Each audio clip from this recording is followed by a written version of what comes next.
खैर दोस्तों, मैं हूं दिनेश के वोरा। आप सबका स्वागत है न्यूज टाइम पर। टॉक शोज की श्रृंखला में जैसे कि आप जानते हैं कि हम डोमेन एक्सपर्ट्स को, विद्वानों को आमंत्रित करते हैं। और ऐसे एक विद्वान आज हमारे साथ हैं जो टेक्नोक्रेट भी हैं, बहुत बड़े विद्वान हैं अपने फील्ड के, एक राजनीतिक विश्लेषक हैं, आर्थिक विश्लेषक भी हैं और गुजरात की पृष्ठभूमि से हैं। श्री प्रशांत गढ़वी, स्वागत है सर आपका। Thank you so much sir. दोस्तों, आज जिस विषय पर हम बात करने जा रहे हैं वो विषय है गुजरात में जो पूरी की पूरी सरकार बदल गई। एक नया पैराडाइम शिफ्ट कह सकते हैं आजादी के बाद इसे। और एक ऐसा शिफ्ट जिसने ट्रेमर्स ला दिए हैं, जिसके कंपन दूर दूर बाकी सरकारों में सुनाई देने शुरू हो गए हैं, जो भारतीय जनता पार्टी की दूसरी राजकीय सरकारें हैं। और उन्हें भी ये महसूस होना शुरू हो गया है कि कुछ इस किस्म की चीजें उनके यहाँ भी हो सकती हैं। और अभी फिलहाल जो कंपन पहुंचे हैं वो हरियाणा और हिमाचल में है। और बाकी 5-6 स्टेट्स में तो इन्होंने सीएम्स तो बदल ही दिए हैं।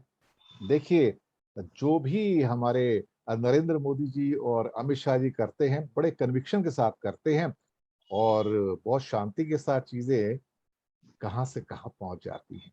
प्रशांत जी, जी ये सर। ये नया पैराडाइम क्या लिखा जा रहा है, जरा इस पर रोशनी डालिए।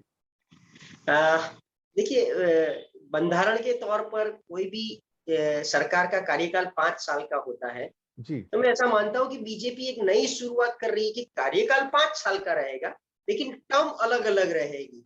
कि एक 5 साल के कार्यकाल में 4 साल एक मुख्यमंत्री और लास्ट ईयर पे दूसरा मुख्यमंत्री, और फिर उसको दूसरी टर्म में दूसरे 4 साल काम करना पड़ेगा। जैसे हमारे विजय रूपाणी जी ने 5 साल पूरे अभी किए, ओवरऑल 5 साल, पहली टर्म में 1 साल और दूसरी टर्म के 4 साल। तो ये सिलसिला वैसे देखा जाए तो गुजरात में बीजेपी जब से आई तब से शुरू है। जी गुजरात में बीजेपी 95 से वैसे तो आई। जी 95 में 1 साल के लिए, बहुत कम टाइम के लिए सरकार रही थी, और Keshubhai Patel was the first chief minister from Bharatiya Janata party. जी जी वो सरकार गिर गई, शंकर सिंह वाघेला आए, सुरेश मेहता, दिलीप परीख। तो 98 में जब रूटीन में वापस बीजेपी की सरकार बहुमत से आई, उनका कार्यकाल जो 2002 में खत्म हो रहा था, जी एग्जैक्टली 1 साल पहले अर्थक्वेक के बहाने केशुभाई पटेल को हटाकर माननीय नरेंद्र मोदी जी आ गए। जी तो कार्यकाल पूरा नहीं हुआ तो मोदी जी ने सिंहासन संभाल लिया। जी फिर मोदी जी एक एक्सेप्शनल आदमी थे जिन्होंने पूरे बीजेपी को टेक ओवर कर लिया और पूरा जी बीजेपी वही चलाने लगे। पूरा बीजेपी उनकी नजर से ही देखने लगा। और 2014 में उनकी जो भी जीत मानो या उनका स्किल सेट मानो, तो उन्होंने बोला भाई प्रधानमंत्री तो हम ही रहेंगे, आपको जो करना है कर लो, और प्रधानमंत्री बन गए। उनके जाने के बाद नंबर 2 कौन है के चक्कर में उनके बहुत ही करीबी आनंदीबेन पटेल को सीएम बनाया। 2015 में पाटीदार का हमारे यहाँ बहुत बड़ा मूवमेंट चल रहा था, पाटीदार जी आंदोलन। जी तो उसके हिसाब से आनंदीबेन उसको कंट्रोल कहीं नहीं कर पाए, और ऐसा लग रहा था कि अगर यही सिलसिला चालू रहा तो आनंदीबेन के नाम से हम हार जाएंगे। तो एंटी इनकम्बेंसी बहुत बड़ी खड़ी हो चुकी थी, इसलिए उनको हटाकर अमित शाह ने एक ट्रम्प कार्ड खेला। बहुत ही कम पॉपुलेशन जिस समाज की गुजरात में है, वैसे समाज से मिस्टर विजय रूपाणी को लाया गया। जी 2016 में उनके आने से एक चेहरा बदला, और कंपैरेटिवली मतलब फेस भी बदला, नेचर बदला। जी आनंदीबेन का वर्किंग स्टाइल, विजय भाई का वर्किंग स्टाइल थोड़ा डिफरेंट था। तो वापिस विजय भाई के तौर पे मतलब झुकती झुकती भी सरकार आ गई। 99 सीट पे अटक गई थी, 3 डिजिट पर नहीं आई, और सरकार बन गई। अगेन ये 4 साल और पिछले 1 साल का कोविड का बहुत ही खराब एक्सपीरियंस। मैं तो ऐसा मानता हूँ कि पूरे गुजरात में नहीं लेकिन पूरे भारत में कोविड का खराब एक्सपीरियंस सबको हुआ है, वेरी बैड जी एक्सपीरियंस। बिल्कुल कई बिल्कुल। लोगों को, हालांकि सब लोगों को मतलब बेड के लिए लोग दौड़ रहे हैं, वेंटिलेटर के लिए दौड़ रहे हैं, ऑक्सीजन के लिए दौड़ रहे हैं, और पूरे भारत में ये समस्या है। लेकिन ये समस्या को पॉलिटिकली कैसे देखा जाए, ये समस्या को पॉलिटिकली कैसे कंट्रोल किया जाए, तो आई थिंक बीजेपी ने ये चांस पे डांस मार लिया कि जल्द से जल्द चेहरा बदल दिया जाए। और वो भी आप टाइमलाइन देखिए कि अगर इमीडिएटली बदलते, कोविड जो सेकंड वेव पिक पे था अप्रैल मई में, अगर जून महीने में बदलते तो क्लियर कट हो जाता कि भाई आपकी सरकार असफल रही है, इसीलिए आप सीएम बदल रहे हो। तो थोड़ा टाइम गैप दे के वापिस वो जनता के बीच में गए, थोड़े बहुत मूवमेंट चलाई, और फिर वो सीएम को खटाक से बदल दिया। और एक जनता जी के मतलब सीएम को तो बदला, उसके साथ पूरी मंत्रिमंडल, सब पहली बार जो भी मिनिस्टर बने वो पहली बार बना दिया गया। तो ये एक ही नया, गुजरात को पॉलिटिकल लेबोरेटरीज माना जाता है, आरएनडी के लिए सबसे बड़ा लैब है। तो ये एक जो एक्सपेरिमेंट हुआ है, मैं ऐसा मानता हूँ कि कोई भी आदमी, कोई भी पार्टी 2 वक़्त पे कोई भी टाइप का एक्सपेरिमेंट कर सकता है। एक कि उनका ऑरा बहुत बड़ा चल रहा है, पॉजिटिव चल रहा है, जिसका एक दशक होता है जो हम बोलते हैं, कि आप कुछ भी उल्टा फेंको तो भी वो सीधा ही जाके गिरेगा। तो अभी बीजेपी के पास वो लेवल की एक क्या बोलते हैं माइंडसेट और एक लेवल की एक्सेप्टेंस ऐसी हो चुकी है, वो कुछ भी उल्टा डालते हैं, सब सीधा पड़ता है उनके लिए। जो भी आप देख लो तो हर जगह बीजेपी की सरकार आती है। एंटी इनकम्बेंसी उनकी भी इतनी है, लेकिन सामने विपक्ष इतना सबल नहीं है, विपक्ष इतना कैपेबल नहीं है कि उनका भी फायदा मिलता है उनको। तो ये एक्सपेरिमेंट हो कर दिया है बीजेपी ने कि सीएम बदलो, चेहरे बदलो। और मुझे याद है बीजेपी में नरेंद्र मोदी ने 2012 में जब वो थर्ड टाइम जब यहाँ पर जीते थे, 2002 में पहली बार, 7 में दूसरी बार और 12 में, तो उन्होंने बोला था कि मुझे ऐसा लग रहा है कि जनता बीजेपी से नहीं थकी है, जनता को बीजेपी चाहिए, लेकिन वो एक एक चेहरे से थकी है। तो मंत्रिमंडल के एक चेहरे जो कंटिन्यूएशन में आते हैं, उसके हिसाब से जनता भी उनको कहीं फेस करने के लिए एक्सेप्ट नहीं करती है। और हमने देखा है पास्ट में कि काफी सारे मंत्री, सिटिंग मंत्री हार जाते हैं, वो उनकी खुद की कॉन्स्टिट्यूएंसी नहीं बचा पाते हैं। यही एक कारण है कि मंत्री बनने के बाद वो एक ऑरा या एरोगेंसी में आ जाते हैं। तो गुजरात में ये धरखम फेरफार जिसको हम बोल सकते हैं, एकदम जड़ मूल से वो कर दिया इस बार बीजेपी ने। मुझे ऐसा लग रहा है कहीं ना कहीं मेरी सिक्स सेंस ऐसा बोल रही है कि ये लोगों को 6 महीने के लिए एक्सपेरिमेंट कर रहे हैं, और अच्छा। गुजरात का जो इलेक्शन दिसंबर में आने वाला है, जी। उसको 6 महीना जल्दी यूपी और गोवा के साथ ही लाया जाए, यूपी के साथ लाया जाए। हाँ। तो मार्च या अप्रैल में अगर आ जाए तो ये नई टीम 4-5 महीना काम करेगी। तब तक जितने भी पुराने मंत्री थे उनको ऐसे ही समझाया होगा। मेरा ऐसा मानना है कि जब कल लोग बोल रहे थे कि लोग नाराज है, सब मंत्री नाराज है, तो नाराज को ऐसे समझाया होगा कि भी 4-5 महीने के लिए छोड़ दो, जाने दो, इलेक्शन जल्दी ले आएंगे, असेंबली डिसॉल्व कर देंगे, यूपी के साथ करेंगे। तब तक 6 महीना आप ग्राउंड पे जाके आपने जो जनता के लिए काम किया है, जो पॉलिसीज बनाई है, वो सबको बीच में लेके जाइए और समझाइए, कन्विंस कीजिए, और वापस बड़े बड़े पैमाने पे, बड़े तौर पे बीजेपी की सरकार को लेके आइए। ऐसा कन्विंस किया गया होगा, तब जाके उनको कॉन्फिडेंस में लेके सीनियर मंत्री जो थे, जिनको इसमें नहीं रखना था नए मंत्रिमंडल में, उनको कन्विंस करके कॉन्फिडेंस में लेके ये गाजर दे के, ये कैरेट दे के बोला होगा कि अप्रैल के बाद तो आप ही लोग वापिस में आने वाले, इसीलिए आप जाओ, काम करो और जनता के बीच में जाओ। ऐसा कुछ समझौता हुआ होगा, इसीलिए मुझे लग रहा है कि जड़ मूल से ये फेरफार करके नया मंत्रिमंडल रचा गया है। दरअसल मोदी सरकार, मतलब भारतीय जनता पार्टी कहूं तो उनकी एक ट्रेडिशन चल रहा है कि उन्हें इंदिरा गांधी की तरह कमजोर मुख्यमंत्री चाहिए एक्चुअली, जिनको जब मर्जी हटाया जा सके, जब मर्जी उनको रिप्लेस करके, सब्स्टिट्यूट करके या कुछ भी करके मन मर्जी से उनके साथ खेल खेला जा सके। पर जब कभी एक मजबूत चीफ मिनिस्टर आ जाता है तो वहां पर ये चीजें होनी थोड़ी मुश्किल हो जाती हैं। उत्तर प्रदेश में योगी जी मुख्यमंत्री हैं और वहां पर एक विशेष व्यक्ति जिन्हें गुजरात से लाया गया था, रिजाइन करवा के उन्हें मंत्री तक नहीं बनवा सके हैं यहाँ पर। और ये थोड़ी कहानी हमारे नॉर्थ ईस्ट में भी हुई है, जहां बिल्कुल। पर सोनोवाल जी को हटा के और हेमंत बिस्वा शर्मा को लाना पड़ा, और वो भी अपनी, इसे क्या कहा जाए, जो मजबूती के कारण आए हैं, और कहीं ना कहीं शायद जो एस्टेब्लिशमेंट होती है उसे चैलेंज करके आए हैं कि आप हटा सको तो हटाओ, मैं ही रहूंगा, मैं ही आऊंगा इस बार। तो जहां पर दबाव चल जाता है वहां चल जाता है। अब ये फॉर्मूला जो कि एक पूरा क्लीन स्वीप वाला है, पूरी सरकार बदलने वाला है, जिसे मैंने शायद आजादी के बाद कभी नहीं देखा है। हुआ होगा तो मुझे याद नहीं है, लेकिन इस किस्म का फेरबदल बाकी राज्यों में क्या संभव लगता है आपको, गढ़वी साहब? अब अगर रूटीन इलेक्शन में आप देखो तो ये संभव नहीं है, बट यस, आप देखो यूपी में बहुत बात चली थी, सीएम जा रहे हैं, सीएम बदल रहे हैं, 2-3 उनके अपने ये यही बीएल संतोष जो हमारे गुजरात पे आए थे, वो यूपी के दौरे पे भी गए थे, तब बड़ी जोर से बातें चली थी सीएम जा रहे हैं।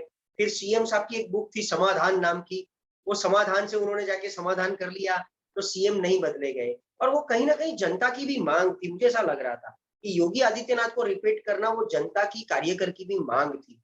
मुझे ऐसा लग रहा है कि नरेंद्र मोदी जी या अमित शाह या बीजेपी कुछ ज्यादा सोचती नहीं है, सिंपली ब्लाइंडली फॉलो करो इंदिरा गांधी को। जितना कांग्रेस ने किया है वो सब हम करे जाए, मतलब पार्टी बदलाओ, यहाँ से इस पक्ष से इस पक्ष में पक्षांतर करा दो। हमसे बड़ा कोई होना नहीं चाहिए। ये लोग को सेकंड कैडर डेवलप करने में कोई इंटरेस्ट दिख नहीं रहा है। हमसे बड़ा, हमसे सबल कोई नहीं होना चाहिए और हमारे कहने पे रहने चाहिए। मैं वही समझा रहा हूँ कि ये मंत्रियों को, ये जो नए मंत्रिमंडल गुजरात में जो बना है, एक सिस्टम सेट है सरकार की, सेक्रेटरीट की। वो सिस्टम में जो फॉल डाउन होके आगे जाता है उसको प्रमोशन मिलता है। ये सिस्टम में जो सेट नहीं होता है वो परमानेंट आउट हो जाता है। मतलब अभी आप शांत बैठे रहो, बाजू में बैठे रहो, आपका क्या होगा पता नहीं। उसी तरह ये 1 साल पहले वाला जो चक्कर है सीएम बदलना, तो यूपी के अलावा उन्होंने देख लीजिए उत्तराखंड में कैसे खटाखट बदल दिए। कर्नाटक में उनको लग रहा था येदुरप्पा का कुछ ज्यादा हो रहा है तो बदल दिए। अभी नेक्स्ट टर्न हरियाणा का इसलिए आ सकता है, बट हरियाणा में एक प्रॉब्लम है क्योंकि वहां पर गठबंधन की सरकार है, जेजेपी की सरकार है। तो वहां इमीडिएटली ऐसा बदलना, नया फेस लाना, तो उनमें जेजेपी को कॉन्फिडेंस में लेना कहीं ना कहीं दिक्कत आएगी। तो वहां ये पॉसिबल नहीं होगा। जहां पर 100% बीजेपी लेड गवर्नमेंट है, जहां पर 100% इनके मोदी जी के कहने से ही या अमित शाह के कहने से सीएम बनाए गए हैं, वहीं पर ये एक्सपेरिमेंट करेंगे।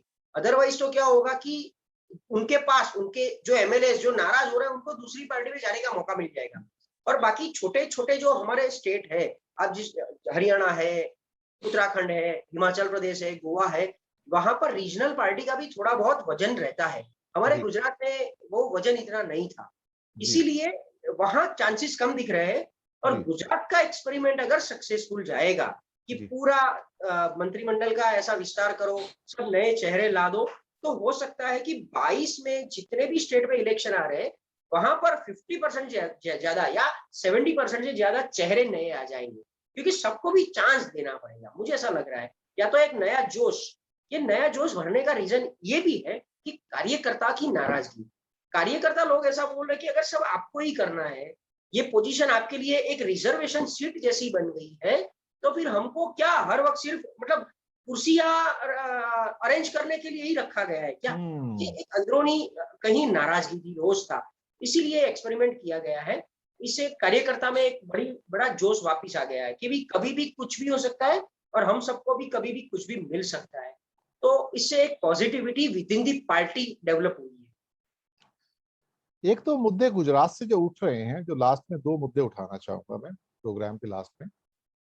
एक मुद्दा जिसके बारे में काफी चर्चा होती है, जैसे मैं महाराष्ट्र में हूं तो मैं उस बात को महसूस कर सकता हूं कि कहीं ना कहीं गुजरात में जो उनकी विकास यात्रा थी, जो इंडस्ट्री का डेवलपमेंट था, वो पिछले कुछ वर्षों के अंदर खिसक गया है, मैं आपको बताऊं। और बहुत हद तक जो नए इन्वेस्टमेंट्स हैं वो तमिलनाडु में, कर्नाटका में, आंध्र प्रदेश, तेलंगाना, ये वहां जा रहे हैं, मैं आपको बताऊं। इवन महाराष्ट्र में आ रहे हैं देखा जाए तो।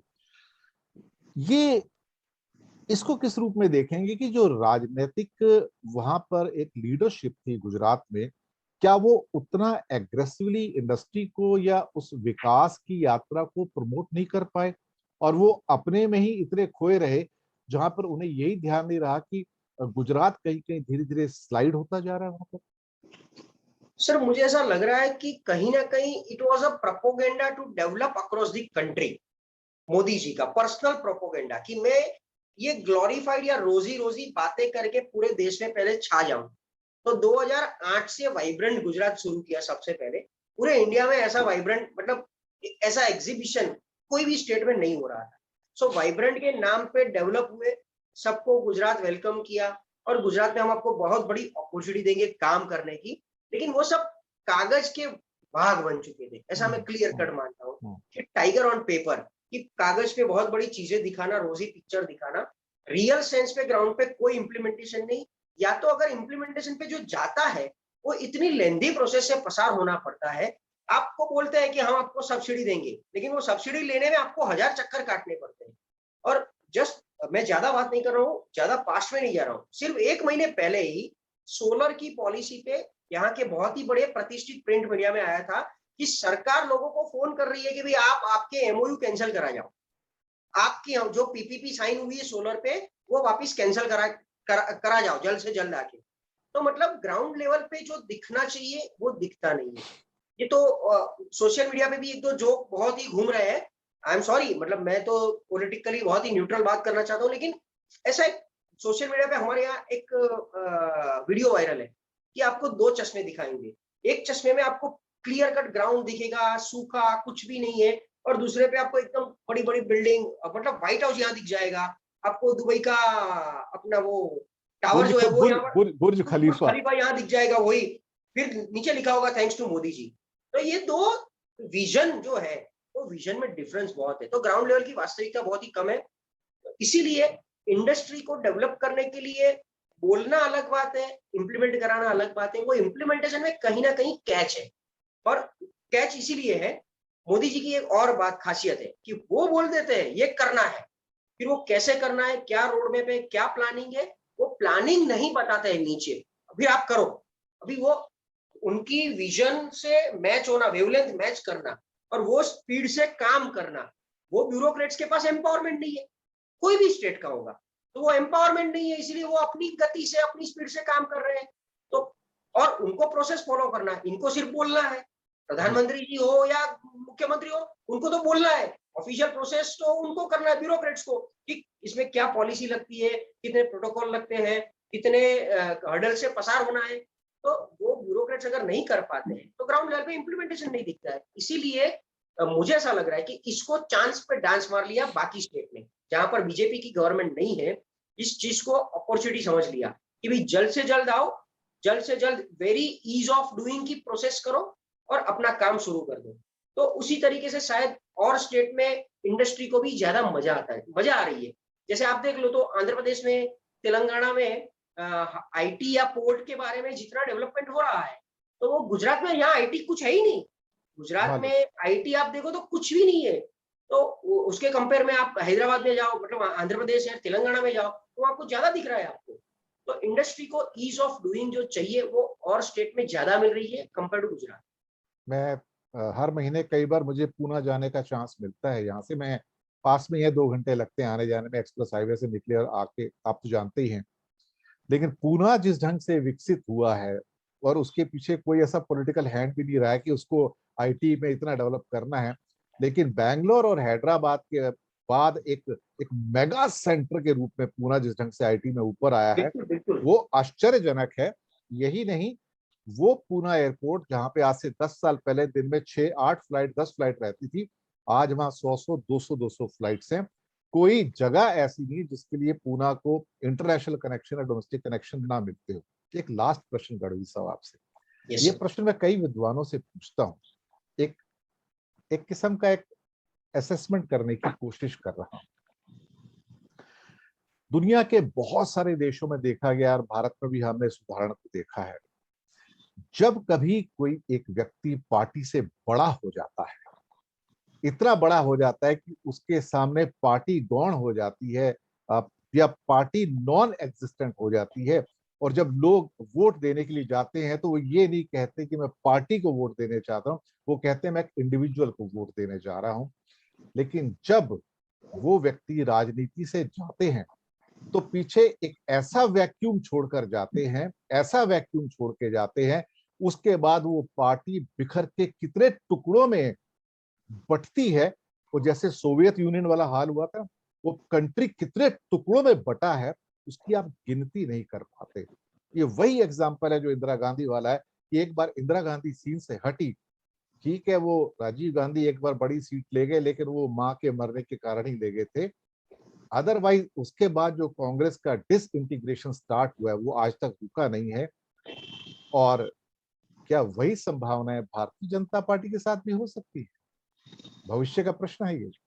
सर मैंने इससे पहले भी बोला कि इनको सेकंड लेयर डेवलप करने में कोई इंटरेस्ट दिख नहीं रहा है, मेरे से कोई बड़ा नहीं होना चाहिए। ये जो उनकी एक जो मानसिकता हो चुकी है वो कहीं ना कहीं पूरे बीजेपी को नुकसान कर रही है, और हो भी रहा है, आगे जाके ये होने भी वाला है। हम हमारी डिबेट में भी बोलते हैं, इवन बीजेपी के पार्टी में भी कहीं ना कहीं जहां हमको चांस मिलता है, हम तो कांग्रेस को भी बोलते हैं किस तरीके से एक्टिव होना है, तो उसी तरह बीजेपी को भी हम कहाँ चांस मिलता है ये। और देखिए हमारे यहाँ, या हमारे ही नहीं, मैं तो ऐसा बोल रहा हूँ कि बीजेपी लेड स्टेट में जो एमएलए है उनको मेहनत क्या करनी है, उनका थ्रेट क्या है? उनका थ्रेट उनकी कंपटीशन नहीं है, कांग्रेस या सपा बसपा है ही नहीं। उनका थ्रेट उनका इंटरनल आदमी है कि बस मेरे को सिर्फ टिकट लेके आना है, मैंडेट लेके आना है लड़ने का। बाकी मैं मोदी के नाम पे जीतने वाला हूँ, काम भी नहीं करूंगा तो मेरी जनता मोदी के नाम पे मुझे ही वापस जिताने वाली है। तो हर जगह मोदी मोदी मोदी के नाम पे आप कब तक रहोगे? आपको भाजपा बीजेपी को डेवलप करना है कि मोदी को? अब मोदी जी को जो डेवलप होना था वो हो चुके, वो ग्लोबली भी आगे नाम करके आए हैं। तो अभी बीजेपी एज अ बीजेपी आपको पार्टी ड्रिवन मतलब व्यक्ति विशेष पॉलिटिक्स करना है कि पार्टी विशेष पॉलिटिक्स करना है, वो कार्यकर्ता का लुकआउट है। और कार्यकर्ता जब तक ये नहीं सोचेगा, जब तक वो भी इंटरनल फीडबैक, और वो अभी टाइम आ चुका है कि खुद मोदी और अमित शाह को भी ये चीज को रियलाइज करना पड़ेगा कि भी हमारे दो ही नाम पे। आपको याद होगा 2019 के इलेक्शन में मोदी साहब ने कैंपेनिंग में ऐसा बोला था कि आप सिर्फ कमल का बटन दबा के आओ, वोट सीधा मेरे पास आ जाएगा। तो इसका मतलब क्या हुआ? आपने किसको मतलब क्या प्रोजेक्ट किया? तो ये अच्छी बात नहीं है। ओवरऑल पार्टी को बड़ा करना है कि भी आने वाली 50 साल 100 साल के लिए मेरी पार्टी जीवंत रहे। क्यों कांग्रेस क्यों आज 135 इयर्स ओल्ड है, 135 साल पुरानी, बट फिर भी चल रही है क्योंकि उनके कार्यकर्ता भी कांग्रेस के नाम पे। आज की तारीख में कहा कांग्रेस के पास, चलो इंदिरा गांधी एक ऐसा नाम था कि इंदिरा इज इंडिया, तो मोदी इज इंडिया भी हो चुका है अब तो। कहा मोदी इज मोदी, मोदी है तो मुमकिन है। तो इंदिरा गांधी तब तक का एक टाइम था कि जब व्यक्ति विशेष पॉलिटिक्स चल रहा था, जवाहरलाल नेहरू के बाद। उसके बाद तो कहा राजीव गांधी ने कभी उनके नाम पे डेवलपमेंट नहीं किया। आज की तारीख में सोनिया गांधी थी, राहुल गांधी है, तो मनमोहन सिंह की सरकार बोला जाता था, और उनके नाम पे कांग्रेस को बड़ा करने का ट्राई हो रहा है।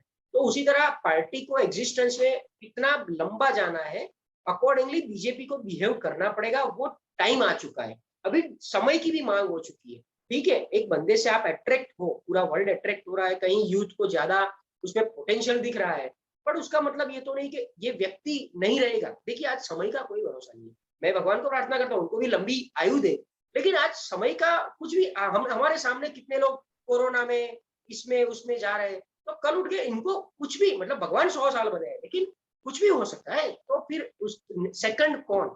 तो नंबर 2 की रेस नहीं करानी है, बट यस आप अपनी पार्टी को एक बस बार तो बनाओ। जो हमारे इंजीनियरिंग का टर्म है, एक बस बार होना चाहिए। वो बस बार कहीं मेरे को बीजेपी में नहीं दिख रही है। एक्चुअली भारतीय जनता पार्टी के नेता मोदी जी ने अपने लिए खुद एक लाइन खींच दी है, और वो लाइन उन्होंने 75 साल की खींची हुई है कि कोई ज्यादा काम नहीं करेगा। तो देखते हैं कि मोदी जी ने वो लाइन दूसरों के लिए खींची है या अपने लिए खींची, इस बात का तो अंदेशा अब तभी पता लगेगा। तो दर्शक मित्रों, ये थी बातचीत खास तौर से आज सुशांत गढ़वी जी के साथ में। बहुत विद्वान व्यक्ति हैं और अपनी बातों को बहुत सशक्त रूप से पुटअप करते हैं, और मुझे उम्मीद है कि आपको उनकी बातें, उनका विश्लेषण बहुत पसंद आया होगा। और हम शुक्रिया अदा करेंगे गढ़वी साहब का कि उन्होंने कीमती समय निकाला, हमारे शो में आए। Thank you so much. और दर्शक मित्रों, हम लेंगे आपसे विदा। बहुत जल्दी मुलाकात होगी नए मुद्दे के साथ, नए मेहमान के साथ। बहुत बहुत आभार आप सब।